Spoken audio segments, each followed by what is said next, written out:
Chers amis, bien le bonjour. Aujourd'hui, épisode éducation financière, parce que je voudrais vous montrer comment on lit un 10K, donc à savoir les rapports financiers des entreprises américaines, montrer les sections auxquelles vous devez accorder de l'importance. Je vais vous expliquer ce que vous devez y chercher, et vous allez voir, c'est assez intéressant. C'est assez intéressant parce que c'est là qu'on se rend compte vraiment de ce que ça veut dire être un actionnaire. Quand vous êtes un actionnaire, vous êtes propriétaire d'un business, et les rapports annuels, c'est vraiment là où le management s'adresse à vous. S'adresse à vous pour vous expliquer, voilà ce qu'on a fait, voilà ce qu'on a testé, voilà ce qui n'a pas marché, voilà ce qui a bien marché, voilà les risques qu'on peut prendre, voilà où on veut aller. Donc c'est vraiment intéressant parce que c'est en lisant ces rapports financiers que vous êtes impliqué dans l'aventure entrepreneuriale des entreprises dans lesquelles vous investissez. Alors sur toutes les boîtes, vous allez avoir une partie qui s'appelle investisseurs relations, et vous allez trouver les rapports annuels.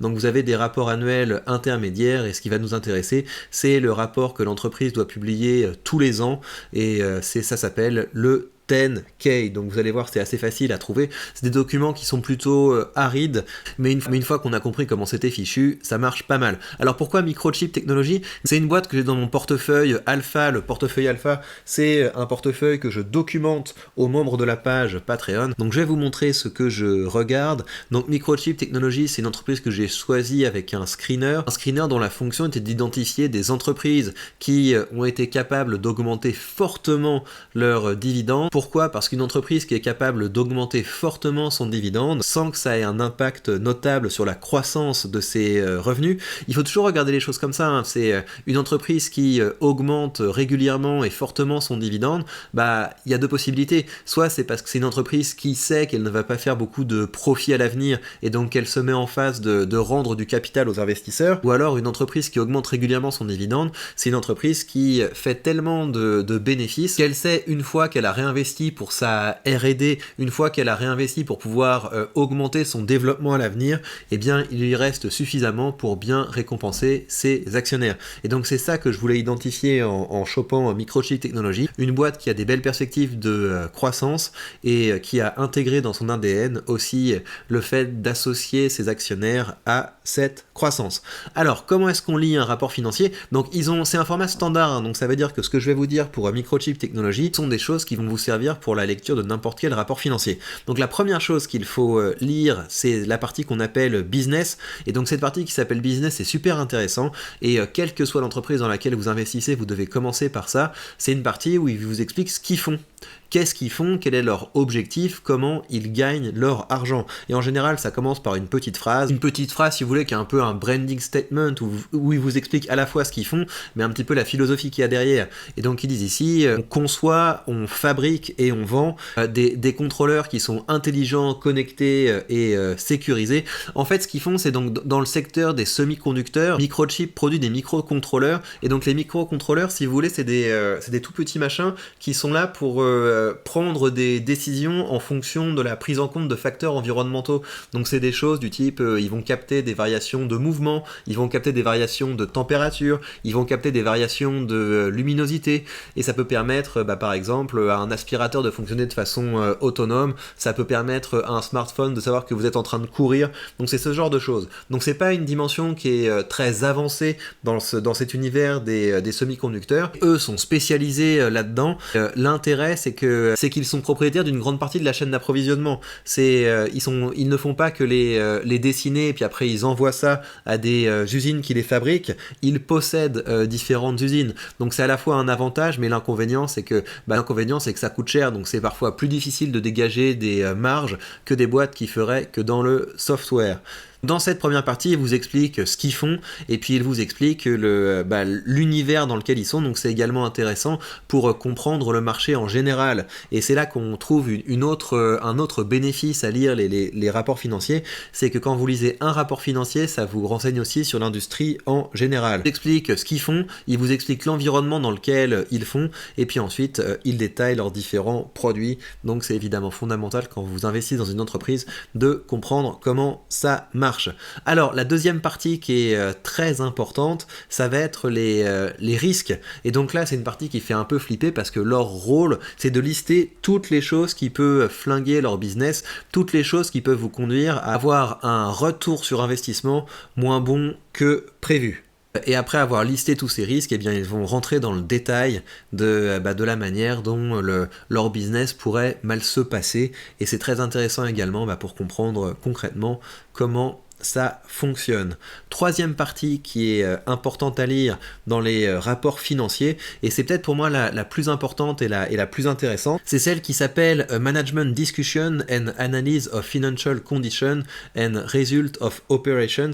Pourquoi ? Parce que c'est la partie où l'équipe de direction vous explique comment ils ont gagné l'argent qu'ils ont gagné, comment s'expliquait leur bonne performance ou leur mauvaise performance, et c'est également dans cette partie qu'ils vous expliquent leur stratégie pour l'avenir. Ils vont vous expliquer des choses du type, si on a eu une augmentation des ventes en 2023 comparée à 2022, c'est lié à des conditions économiques, donc l'après-coup du Covid fait qu'il y a eu un boom de la demande, et donc c'est comme ça qu'il l'explique. Et donc il pourrait vous dire c'est parce qu'on a lancé un tout nouveau produit qui a cartonné, et donc là il vous explique non c'est pas parce qu'on a lancé un super nouveau produit, c'est parce qu'il y a eu un contexte économique qui a tiré les ventes. Donc c'est super intéressant, c'est la partie où il vous explique comment ils ont été capables de gagner l'argent qu'ils ont gagné et comment ils espèrent gagner leur argent à l'avenir. C'est là souvent que vous avez également la réflexion sur la R&D, donc à savoir comment ils comptent investir pour pouvoir augmenter ou maintenir leur position à l'avenir. C'est également dans cette partie que vous allez voir comment se répartissent leurs ventes, et donc là en l'occurrence vous voyez que c'est une entreprise qui fait une grosse partie de ses ventes en Asie, et donc là c'est des choses où vous pouvez vous dire il peut y avoir un problème si leur technologie est facilement disruptable, si leur technologie est facilement reproductible et qu'ils dépendent à 50% de l'Asie pour leur vente. Est-ce qu'il n'y a pas un risque qu'ils se fassent progressivement grignoter des parts de marché? Et en l'occurrence, ce qu'ils expliquent ici, ils vous disent ici qu'ils ont un type de produit qui correspond à un peu moins de 30% de leur vente, et ils considèrent que ce produit-là, il va être difficile à reproduire pour les autres. C'est une technologie propriétaire. Par contre, si vous regardez cette partie-là de leur produit, ça peut être un peu plus inquiétant parce que c'est cette partie de leur business qui est la plus importante, et là pour le coup il peut y avoir de la concurrence, les concurrents peuvent jouer sur les prix, et ils vont essayer de se battre pour maintenir leur marge en maintenant des prix modérés, donc à savoir ils essaient d'être aussi bon marché que la concurrence, et ils essaient également de pouvoir introduire de nouveaux produits avec de nouvelles fonctionnalités et donc de meilleurs prix. Donc c'est vraiment cette partie là qui est la plus fondamentale, parce que ça vous explique comment est-ce qu'ils ont été capables de gagner leur argent, comment s'expliquait leur bonne performance ou leur mauvaise performance, et qu'est-ce qu'on peut attendre pour l'avenir. Finalement, la dernière partie qu'il faut regarder, c'est celle-là, Financial Statements, et donc ça en fait, si vous voulez, c'est le même genre d'informations que vous allez avoir quand vous consultez des sites comme Zone Bourse, c'est à peu près les mêmes chiffres, mais ça vaut parfois la peine de vous assurer que les chiffres sont les mêmes chiffres. Voilà, là en tout cas, vous avez vraiment la source sur laquelle se basent tous les sites sur lesquels vous consultez les entreprises. Donc là, vous voyez effectivement une augmentation des ventes, une augmentation du profit, une augmentation des dépenses en R&D. Vous voyez une augmentation du revenu par action, donc c'est des choses qui sont plutôt intéressantes et qui sont plutôt positive. Évidemment, la bonne pratique, c'est d'avoir toujours ChatGPT à côté pour, s'il y a un passage que vous ne comprenez pas, vous le copiez, vous le collez dans le chat avec ChatGPT et vous lui demandez est-ce que tu peux m'expliquer ça concrètement, qu'est-ce que ça veut dire? Par exemple, quand je lisais les dépenses de R&D, ils expliquaient qu'ils avaient besoin d'investir pour des masques, et ça, je comprenais pas du tout ce que ça voulait dire. Je copie la partie à ChatGPT et je lui demande est-ce que tu comprends pourquoi ils parlent de masques? Et ils disent oui, les masques sont utilisés dans le processus de photolithographie, une étape clé dans la fabrication des semi-conducteurs. La photolithographie implique de projeter une image de circuit sur un wafer de silicium recouvert d'une couche photosensible. Le masque contient le modèle de circuit à être imprimé sur le wafer. Un masque agit comme un pochoir qui permet à la lumière de passer à certaines zones et de bloquer à d'autres zones pendant le processus d'exposition. Et puis ChatGPT va expliquer Pourquoi c'est crucial? Le développement de nouveaux masques est essentiel pour créer de nouveaux designs de puces et de technologies de semi-conducteurs. Les masques doivent être précisément conçus et fabriqués pour chaque nouveau produit ou technologie, ce qui implique des coûts de R&D significatifs. Et donc c'est comme ça que petit à petit, en lisant les rapports financiers, eh bien on comprend comment fonctionnent les business qu'on a en portefeuille et on apprend plein de choses passionnantes, donc je ne peux que vous encourager à mettre le nez dedans. Ça, les rapports financiers, c'est quelque chose, je vais commencer à en parler beaucoup plus régulièrement sur la page Patreon, parce qu'à mesure que mes positions grandissent, je mets le nez plus en détail dans les documents de ces entreprises, et donc je vous ferai des rapports de temps en temps pour non seulement vous aider à mieux comprendre certains business, certaines industries, mais également devenir toujours plus compétent dans la lecture de ces documents. Je vous rappelle évidemment que si vous voulez commencer à investir, vous avez sous cette vidéo le lien vers le courtier que j'utilise, mon courtier de Giro, et grâce à mon lien affilié, vous bénéficiez de 100 € de frais de courtage remboursés, ce qui vous permettra d'ouvrir vos premières positions de façon tout à fait indolore. Dernière chose, encore une opportunité ce soir de pouvoir faire grandir ou débuter votre portefeuille d'immobilier américain, puisqu'on a cette propriété qui est arrivée sur la marketplace avec un rendement sympa, et également cette propriété avec une tête sympa. Évidemment, je continue de choper des tokens quand je le peux.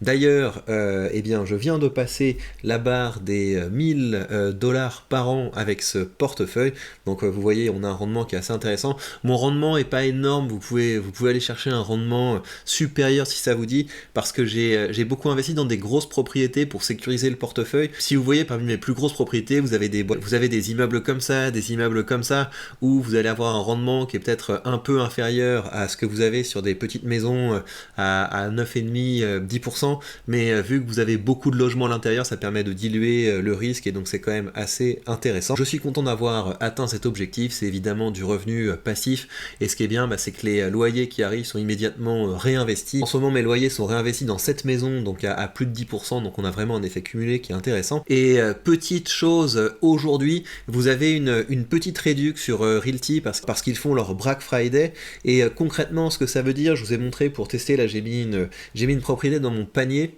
vous avez une réduction d'à peu près quelque chose comme 3%, donc c'est pas énorme, mais ça vous... Enfin voilà, vous avez là par exemple la propriété qui passe de 50 à 48, c'est pas énorme, mais ça contribue à améliorer le rendement. Donc personnellement, je vais en profiter, et vous savez que si vous voulez commencer avec Realty, c'est pareil, vous avez mon lien affilié sous cette vidéo. Et bien voilà, chers amis, prenez bien soin de vous, et on se retrouve très vite pour de prochaines news.